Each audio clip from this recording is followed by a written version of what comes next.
Hey, class of 2020. It's Ralston Drake here with another interview um, with some helpful tips for you guys. Once you start the process of being a graduate and being 6 months to a year out. We did this interview earlier with Lauren Schrader to get kind of the girls' perspective of, what that looks like for you. And I'm here today with another class of 2015 graduate, Jeru Jorguenson, who's going to talk to us from the guys' perspective of what it looks like to, be 6 months to a year out from graduation. So, hey, Jeru. Hey, how's it going? Going good. Good, Going good. cool. So just to give some, background on our relationship. So Jeru and I have been friends since we were in college, and we were roommates. So we go way back. We've been really good friends. Kept up ever since. So just tell us a little bit about who you are, Jeru, and then also just what you're up to now. Yeah. So I am like Austin said, I graduated in 2015 in May. So I was a music performance slash psychology major in undergrad, and that was really interesting. I play the piano. So that was really interesting as far as what I did after graduating because I kind of put some of my plans on hold. I actually went directly into graduate school at Lipscomb, um, starting in the summer of 2015. So I did a Master of Management degree following that. So, kind of for me, that decision was based around just kind of shifting my focus. Originally, I had plans to pursue a master's degree in psychology, and then a little later on, I would kind of pursue some sort of business management degree um, with my ultimate goal of doing counseling and having my own practice with that. So I just kind of flip flopped things and pursued the business degree first. Um, so after that, I was able to get a job actually in finance. So I've been working for UBS Financial Services since graduating with my master's degree, um, working with a team that supports financial advisors with monitoring their stock market trading, making sure that all of their trades are legal and not violating laws, and that they are also in the best interest of clients. So that's pretty much what I've been up to since graduating. Gotcha. Thanks. Um, so so right after you graduated from your undergrad, you went straight into graduate school, which I'm sure many of our class of 2020 graduates are going to be doing also. But even if you're not going into graduate school right after graduation, or even if you don't have a job lined up, there are just a lot of challenges that the first 6 months to a year bring to new graduates, regardless of your circumstance and regardless of whatever situation you find yourself in. So just kind of, Drew, just kind of highlight, what was that first 6 months to a year like for you going through graduate school? Yeah. So it was honestly it was hard. Um, you kind of go from a setting where you're on campus with all of your friends. Everybody that you want to talk to for the most part is going to be within like 5 minutes. And you can walk to your friend's dorm or their apartment or whatever. Um, and so going from that environment to graduating, having some of your friends maybe move to other cities within Tennessee or moving to different parts of Nashville, or in some cases I had friends who moved back home, which was across the country. Um, and so one element is kind of going from where everyone's together and you have access to all of your people very easily to having to be really intentional about planning to see each other and kind of working to maintain all those relationships that you built over the last 4 years. Kind of presented some difficulty. And then another thing is kind of going into a working environment, because my one of the parts of my graduate program was that we had a full-time internship. So just kind of getting a job and having to balance working full time and still doing school and classes and kind of keeping all of that together takes a lot of planning and a lot of time management. And you know, college does require that, but it's a completely different kind of ball game doing that on your own, without having, fellow college students to kind of be like, well, this is what I'm doing, and this is what's kind of worked for me. So just kind of adjusting to such a big change, was, was pretty difficult. Yeah. And you talked about this a little bit kind of in the beginning of what you just said of, when you're an undergrad, you see your friends all the time. You can go to their dorm rooms. You can, meet them in the student center. And you were a pretty involved student when you were an undergrad. I mean, you always were a part of a Singorama. You were in a social club. Um, you were always, a director for Stompfest. So there was a lot of things that you did and that you were involved in.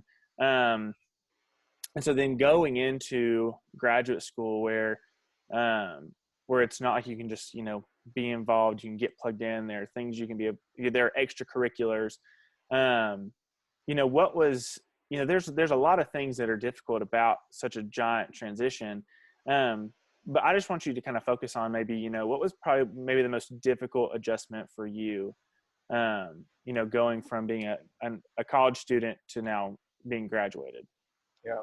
Um, Definitely the most difficult, I would say, was the relational aspect of, um, going from having access to everyone very easily to having to really put in a lot of effort to kind of work around busy schedules and, working. And then, of course, anyone who's had a job knows, when you're working, like, you get tired. And going from, working part time to working full time, and I also have homework and all these other different things. People are really tired, and you just sometimes you're like, I just don't feel like going to get dinner with, this person or whatever.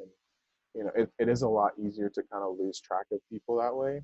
So just being really, intentional and like having to put in the work, presents challenges. So I would say that was the biggest, adjustment for me. Yeah. Yeah.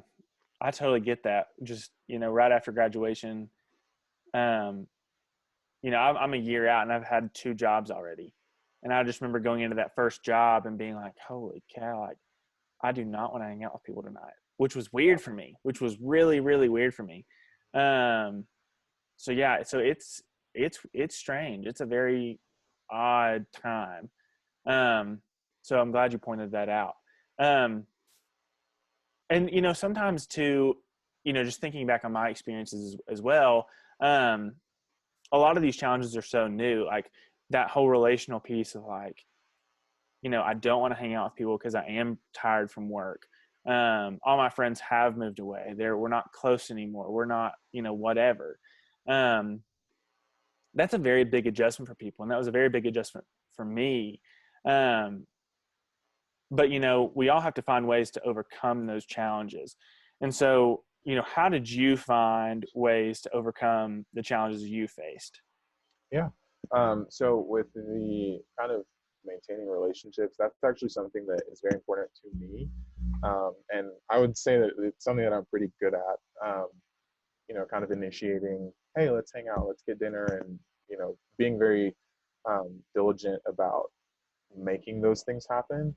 Um, and also kind of shifting my perspective on that topic was very helpful. So instead of being like, I just don't really want to go because I'm really tired, I would start to think differently and just say, well, it'll be really good to catch up with this person. For my friends who like moved out of state, to me, that was like, well, I get to travel to this place that I probably haven't been to, and get to see a new city and just kind of travel and explore, which I love doing anyway. So, um, just overcoming that just kind of looked like me changing the way that I was thinking about it, um, and just kind of trying to find the positives in a situation that I can't really control. Because at the end of the day, like, I don't really have any say in where all my friends live, and where they're working and what their schedules look like. So just really trying to find the silver linings in these situations that aren't necessarily comfortable or easy to navigate at first. Yeah. Yeah, that's such an interesting thing you say about, changing your mindset. Um, you hear that a lot from different places of, um, you know, just having that kind of focus driven, that, changing your mindset. That's the kind of habit that you have to create, um, if you want to do the things you want to do, right? But that's a lot, harder than you think. Like it's a whole lot easier to say like, oh, just yeah, change my mindset, easy. Um, so I know this wasn't a part of our original questions, but now I'm curious now that you said this. Um, what did you to change your mindset? What did you have to do physically to be able to say, okay, you know what? I'm going to do this. I'm going to make intentional efforts to hang out with my friends. I'm going to take intentional efforts to go see my friends who maybe live in other parts of the country. What did you have to do physically to change your mindset, to yeah, to make yourself, do that, to overcome these challenges? Yeah.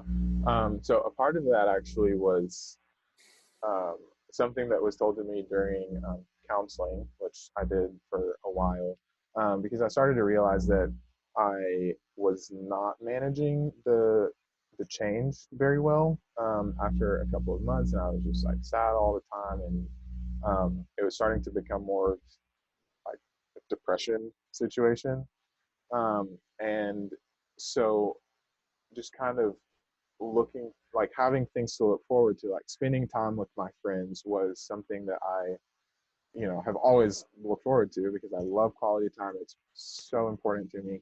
So just kind of having things like that to look forward to in order to kind of um, improve my own mental health.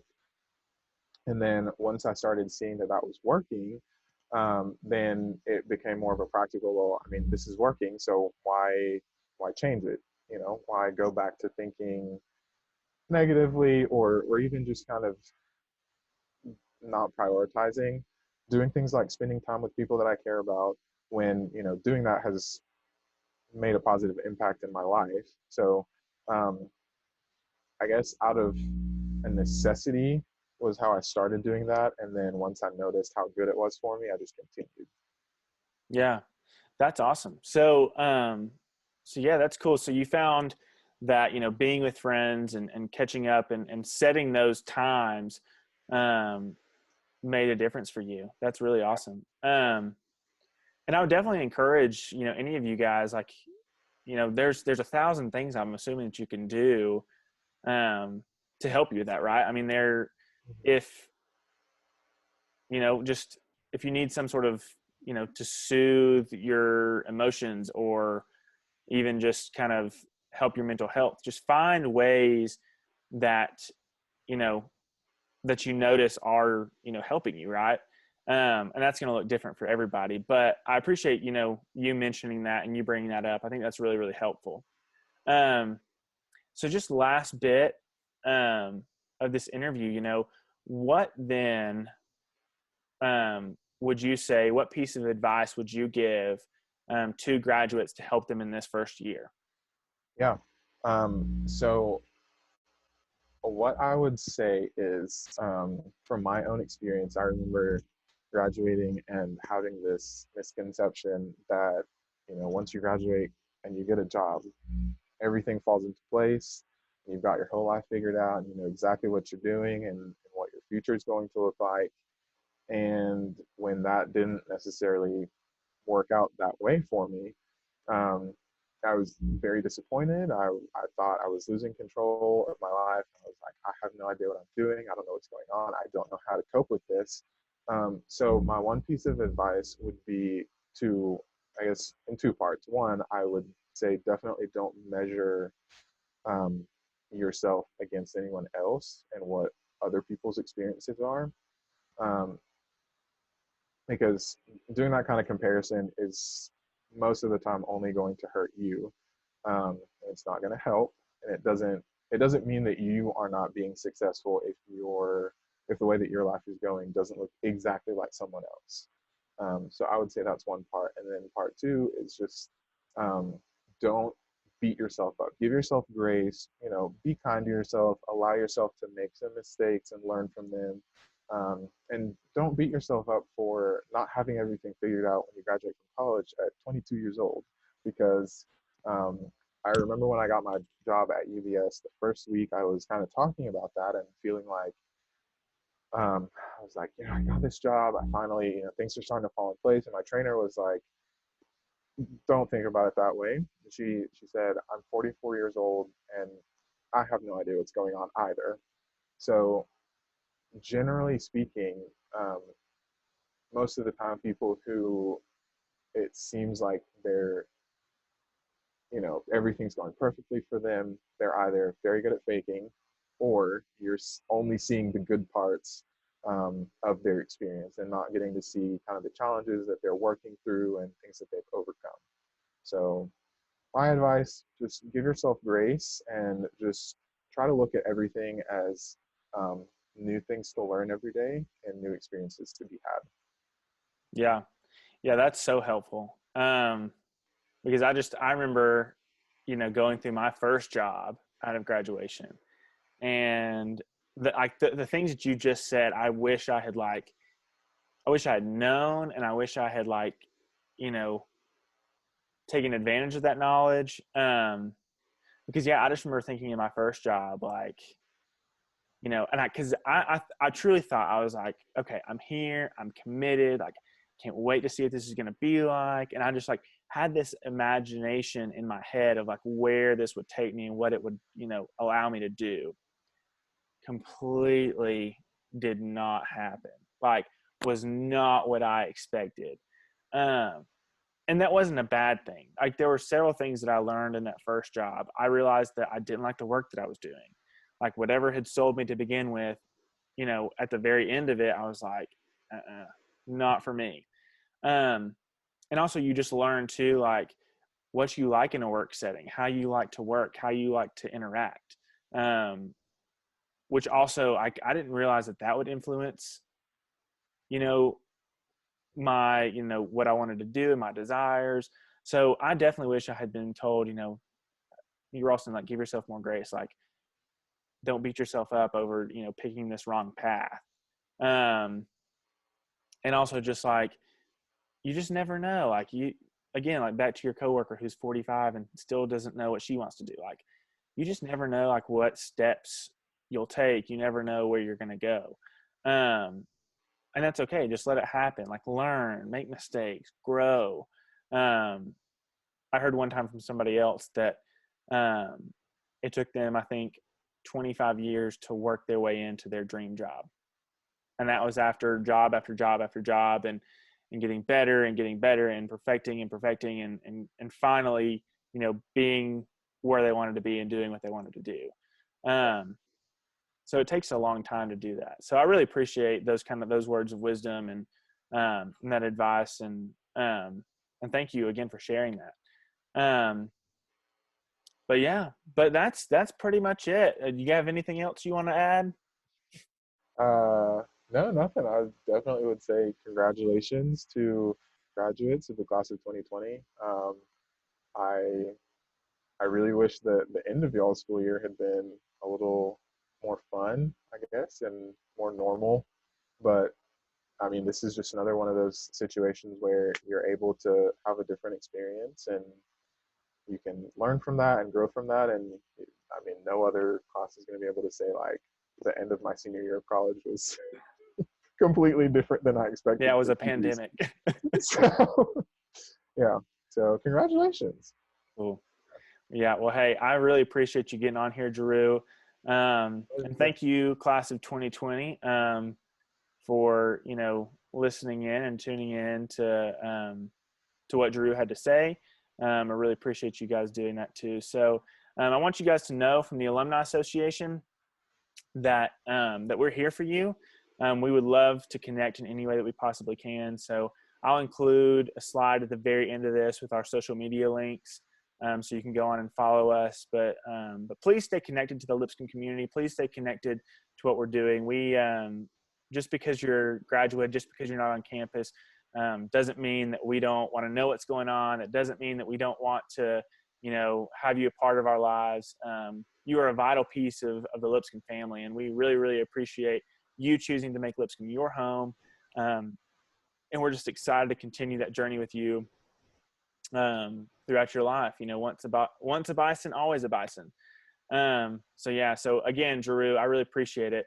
And class of 2020, you got this. Go get them. Thanks, everybody.